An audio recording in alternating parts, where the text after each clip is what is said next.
What up, YouTube? Topaz Yates back again, man, and I'm hoping this is the last time we gotta talk about Kanye West, at least until an actual album comes out, you dig? Because today, like every day, he's putting his foot in his mouth since he's gotten the opportunity to actually speak out to the people again. And it's kind of funny when you think about it, you dig? Because today was the day where they finally released the Charlemagne the God and Kanye West interview, if that's what you want to call it. But yet at the same time, he went on TMZ for like 5 minutes, and the TMZ thing is what everybody's been talking about for quite some time. If you haven't seen it on Twitter, it's one of the most hilarious things you'll see. Because on TMZ, Kanye West said specifically that slavery happened for 400 years. That has to come off as a choice. Now, he's been trying to clean that up over Twitter and all that stuff, man, trying to put it in context like, okay, you've been doing it for this long, like it comes a point where you as a mentality have been enslaved. It's not so much you as a person anymore, but yet, one, you don't ever say anything like that. And two, if slavery was a choice, then why were there so many rebellions? Going from Haiti of 1804, going to Nat Turner, talking about especially even on these boats that they sent black people through, why a lot of them didn't make it is because some of the slaves got free and burnt them joints down. But looking at the Charlemagne interview that I'm not even gonna call an interview, it's more of a therapy session right here. And my thing is, Charlemagne, just because you go to therapy doesn't necessarily make you a psychologist to practice such things. But yet, I ain't throwing no salt. It is what it is. It's just like this though. This is to an interview what playing Madden is to playing in the NFL. You feel me? Like, they have some similarities to it, but yet overtly completely different. So the first thing that Kanye talks about on this is his mental breakdown that he's trying to call a breakthrough. And that reminds me of the comedian George Carlin when he said specifically, like, look, in this day and age of political correctness, man, like they taking all of these words and trying to make them feel better. Like you don't even die anymore these days, you just pass away.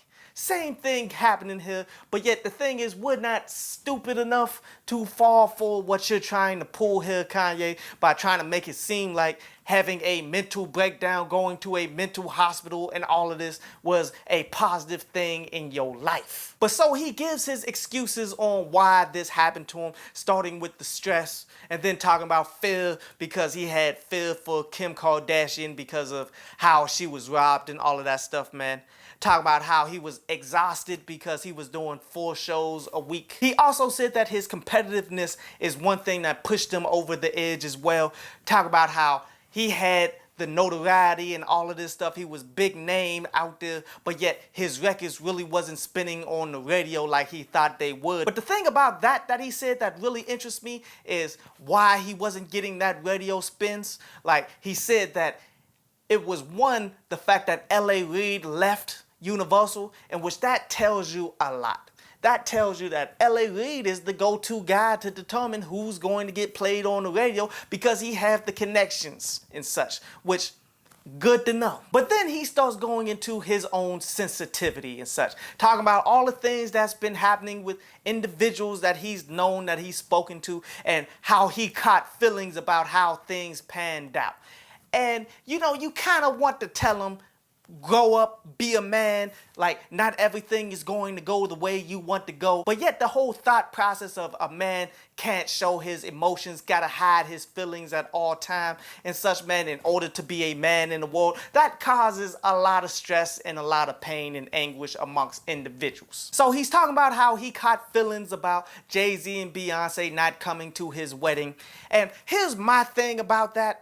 Like, would you, as a grown man, want your child around Kim Kardashian and the family and all of that stuff, dude? Because they might mess around and try to get slick, try to get some footage of Blue and all of the kids and such, man, so that they can have something to talk about on Keeping Up with the Kardashians. That's just how low these individuals tend to go. And why would you want to bring your children around that? He talks about that Jay-Z bar that he had on 444 where he's saying that he went out and got $20 million and gave it to Kanye without thinking twice about it. He put it in context, saying that 20 million wasn't even Jay-Z's 20 million. He got it from Live Nation. And here's some more real talk for you.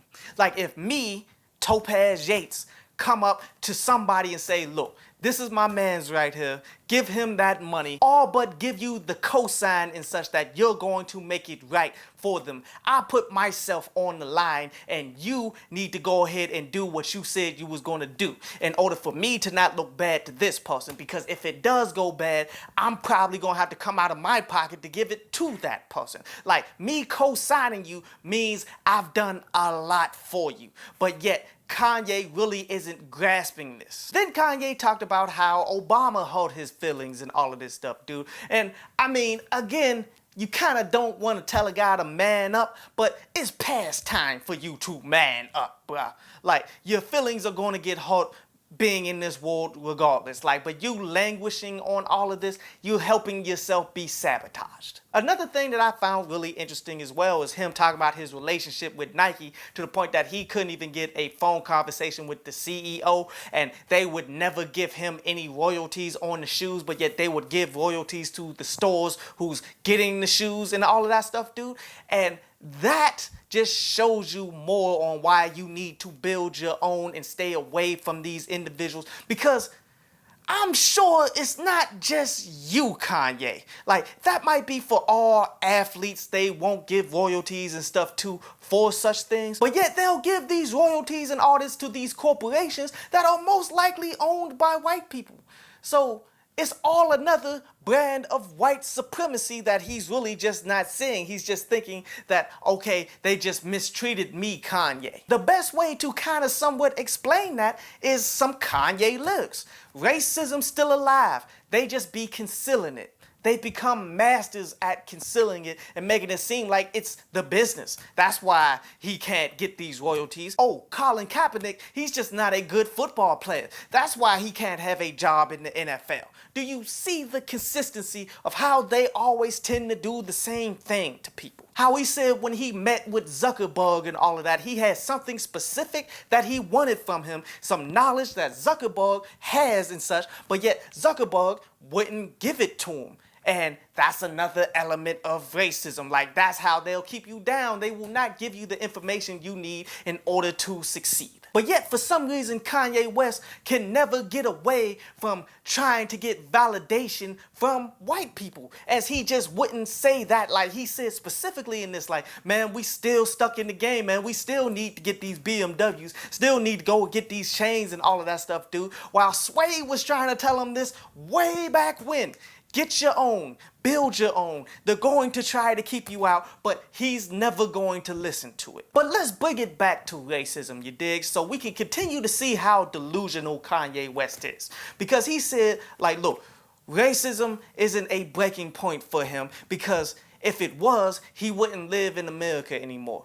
Racism is a global institution.